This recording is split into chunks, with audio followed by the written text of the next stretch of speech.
James was enjoying his life on the island of Sodor, but he still had a lot to learn. "You're a special mixed traffic engine," said Sir Topham Hatt. "You can pull coaches or freight cars quite easily, but you must learn by your mistakes." James knew what Sir Topham Hatt meant. He could well remember that dreadful accident on his first day. "Be careful with the coaches, James," said kind little Edward. "They don't like being bumped." Everyone came to admire James. "I'm a really splendid engine," he thought, and suddenly let off steam. A shower of water fell on Sir Topham's nice new top hat. Just then the conductor blew his whistle and James thought they had better go. Go on, he puffed to Edward. Don't push, replied Edward. The coaches were grumbling too. "Don't go so fast, don't go so fast." But James didn't listen.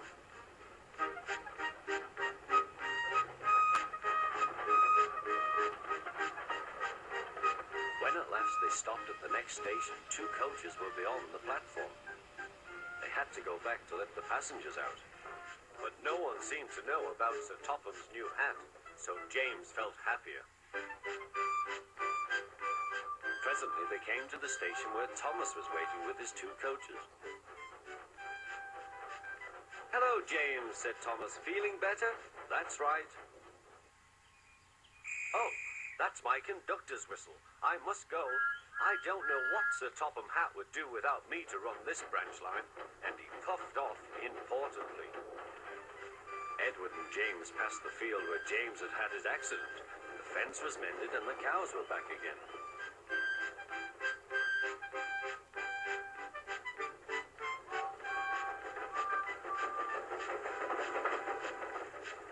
They ended their journey and rested before setting off for home. James was still wondering what Sir Topham would have to say about his new hat.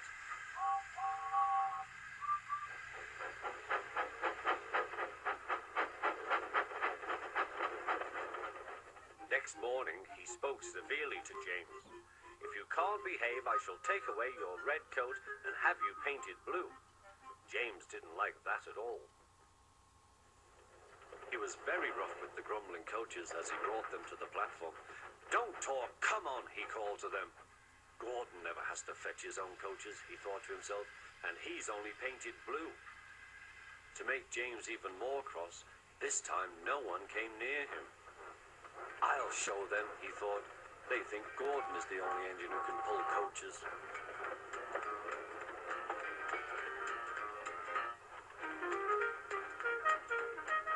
Hurry, hurry, puffed James. "You're going too fast, you're going too fast," replied the coaches. James laughed and tried to go faster, but the coaches wouldn't let him. "We're going to stop," they said. "We're going to stop."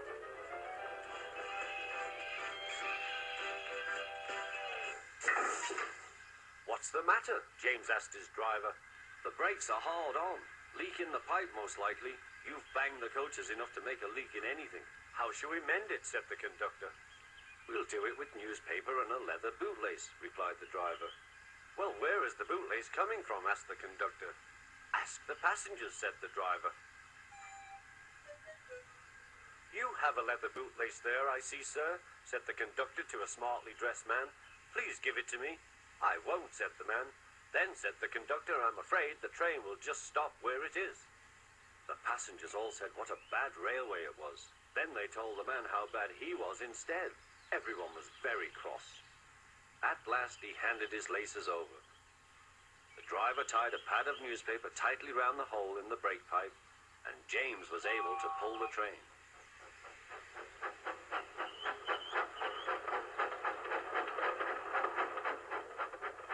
But he was a sadder and wiser James, and took care never to bump coaches again.